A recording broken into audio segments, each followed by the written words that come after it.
My name is Anna Rickert, and I am the faculty director of this program. I want to welcome everyone to this incredible evening of the presentation of teachers' work studying their students' learning. It's fabulous to have such an audience. So I was thinking about it, just the community that we've built. We have not only the scholars, but colleagues of the scholars, and we have a lot of new teachers who've just graduated and who are interested in finding out about what this work is about.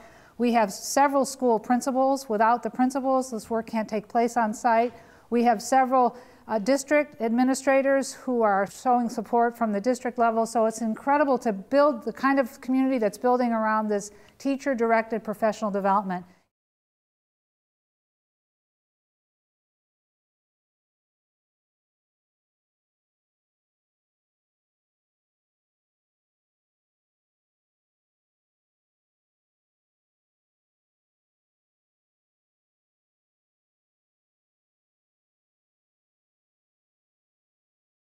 What this study is about, I call it reading spaces.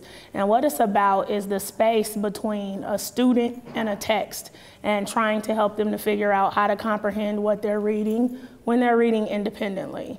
So this year, 50% of my class came in reading below grade level. I was really trying to go about in a methodical way, understanding what students are doing when they're learning to read. And the feeling that I had, and this is the analogy that I've come up with, is in some ways, teaching students reading comprehension is like throwing darts at a dartboard and you have no idea where the bullseye is.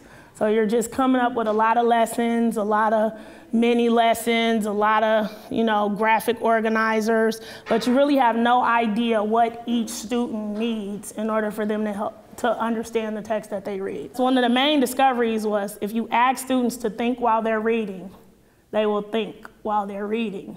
So just saying, I want to know what you're thinking. I want to know, how you're processing the text. All of a sudden, I have more active readers. And then it gave me, as a teacher, a way to come up with targeted lessons to teach individual kids and to teach individual groups of kids with common problems, ways that they could go about understanding the text. And what I found it to do was really to give the power over reading back to the students. Now I'm seeing reflection in all of these different places, but what is this work and what are these reflective processes showing me about student understanding? I had to come up with some sort of framework for me to qualify student understanding. This student here has drawn vibration just through the little lines around the tuning fork.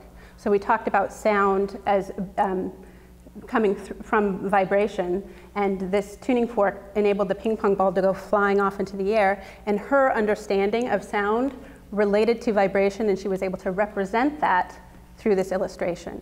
And by the end of this semester, when they were coming to the rug and taking off their shoes, by the end, they were coming to the rug and their hands were shooting up because they knew they would have an opportunity to share their learning.